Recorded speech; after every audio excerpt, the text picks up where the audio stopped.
Will you fight? No! We will run! And we will live. Shame on you. This could be the greatest night of our lives. But you're gonna let it be the worst. And I guarantee a week won't go by in your life you won't regret walking out, letting them get the best of you. Well, I'm not going home. We've got too far! And I'm gonna stay right here and fight for this lost cause. A day may come when the courage of men fails, but it is not this day. The line must be drawn here. This far, no farther. I'm not saying it's gonna be easy. You're gonna work harder than you ever worked before. But that's fine, we'll just get tougher with it. If a person grits his teeth and shows real determination, failure is not an option. That's how winning is done.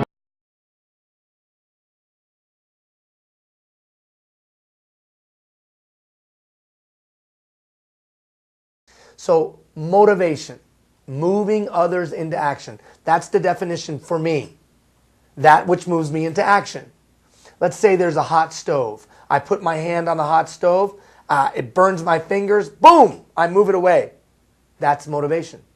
That which moves me into action. Stove is hot. I move my hand. Motivation. But you know what? Motivation is the most over-discussed, underappreciated, misunderstood aspect of leadership that I think there is today. So when we talk about this thing, motivation, I think we have to understand that the pep talk, the pep rally, the Knute Rockne speech is not how you motivate people today. I think people are shying away from that. More importantly, this is my definition of moving others into action, or what I think it takes. Build a trusting relationship where we understand people's skills and abilities and attributes, help them see those attributes, skills and abilities, help them develop a critical path to get to that full potential, support them in their attempt, coach them if they stumble, celebrate them when they succeed. That's what I think we can do to move others into action. That's what I think is motivation. Now you have a diagram as a part of this discussion. So I want to go through this diagram. So look at the top. Hopefully you've printed it out. Look at the top. If you haven't printed it out, stop right now and print it out. What were you doing, Ian? I was stopping to let you print it out. Anyways, okay, here we go. Motivation, that which moves somebody into action.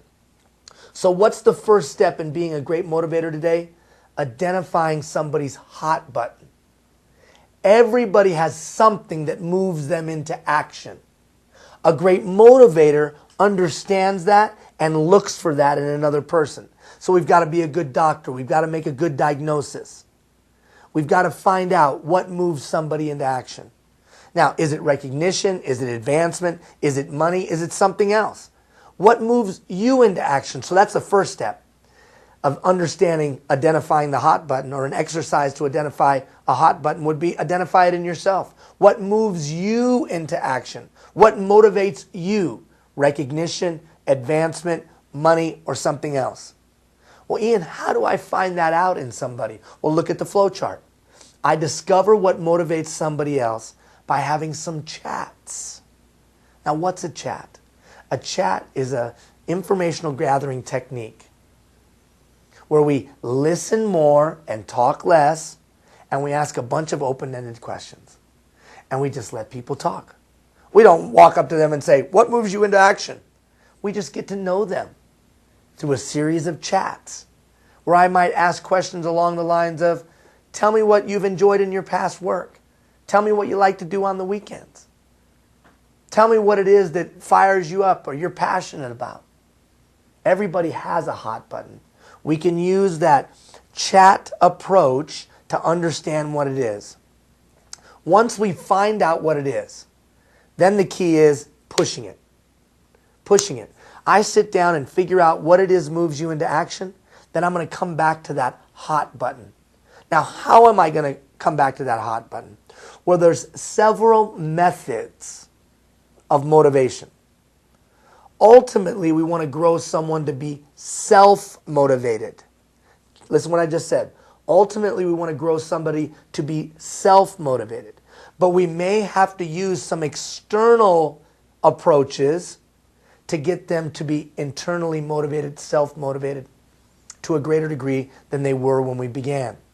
So let's look quickly at those methods. First, there's the boss method of motivation. Hey, look, I'm the boss, you're not. You'll do what I tell you to do, and that'll be the way it is if you want to keep working here.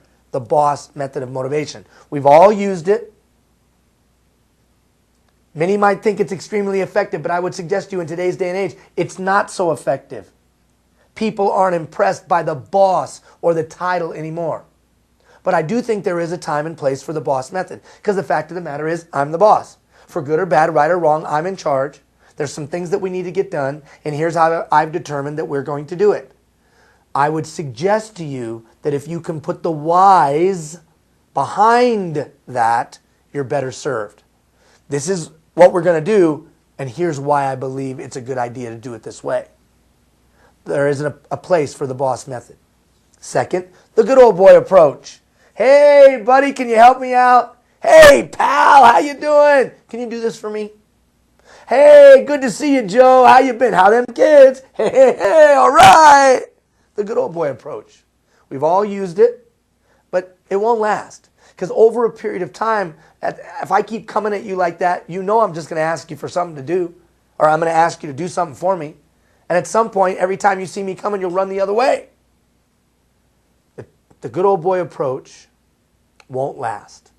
But it is a technique that we have in our toolkit. Then we have the tangible or reward approach to motivation. If you do this, I'll give you that. If you do this, I'll give you that. The downside to the reward approach is that eventually I'll want a little bit more for doing the same thing. Give me a little bit more for doing the same thing. Give me a little bit more for doing the same thing. Then the tricky approach to motivation. What does that mean? That means that I exaggerate a little bit, I augment a little bit, I maybe even say that somebody said something that they didn't really say. Well, you know, the big boss said we have to, in an attempt to get you to move into action through the threat of somebody higher than me. Or through the thought that somebody's watching who really isn't. You've used the tricky approach to motivation. I've used the tricky approach to motivation. There's only one problem. If somebody finds out that you're tricking them into moving into action, or if you're exaggerating to move them into action, or you're manipulating to move them into action, then you've violated all trust. The tricky approach will not work. Avoid it at all costs.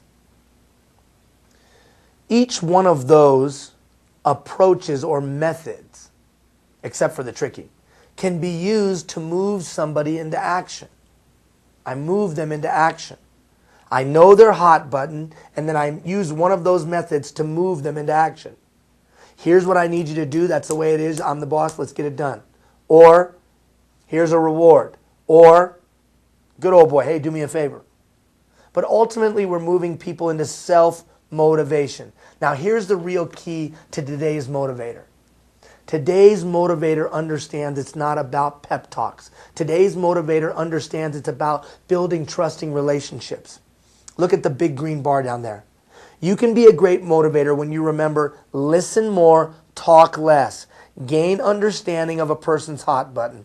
Use that chat. Then, and here's the key, look at the continuum down there at the bottom. Help someone see their potential by pointing out their assets. When I help you see your potential, when I help you see the qualities and abilities, skills, attributes, and competencies that you possess, when I help identify them with you and for you, when I celebrate those assets, I begin to build that trusting relationship. Then, when I assist you in building a critical plan to reach that potential, when I assist you in helping develop that solid step-by-step to help you get to your best, I'm continuing that trust development. And then as you go through the execution of that plan, and I encourage and support you in that plan, coaching you when you stumble, and supporting you and celebrating you when you succeed, I'm motivating you. Let's be honest, that's the kind of motivation you would want, isn't it? Where someone sees your potential, helps you develop a plan to reach that potential, supports you through coaching as you aspire to that potential, and then celebrates you when you get there, and then eventually helps you develop your own self-motivation, isn't that the kind of person that could move you into action? In my opinion, it's not about pep talks. It's not about fiery and flowery words. It's about seeing somebody's potential. It's about helping them develop a plan to reach that potential. It's encouraging and supporting them in that plan. It's coaching them when they stumble and supporting them and celebrating them when they get to that full potential or step closer to the potential. The residual impact beyond moving them into action is they will learn to push their own hot button over a period of time. And isn't that what we want? Remember, we talked about delegation. The only way to get more done with less is that we create people who are self-motivated, self-contained, and self-directed to a greater degree than they were before we began to lead them. In the coming days and weeks, we're going to talk more about how we lead others during our Agent of Change discussion, right? During our Agent of Change discussion. Next week, we're going to talk about how do I coach performance? How do I coach performance? Needless to say, motivation isn't what it used to be. No, motivation is about helping people see their full potential, helping them build a plan to get there, supporting them as they aspire and work through that plan, coaching them when they stumble, celebrating when they achieve, and moving them a little bit closer to being self-motivated tomorrow than they were yesterday. Thanks a lot, everybody. See you soon.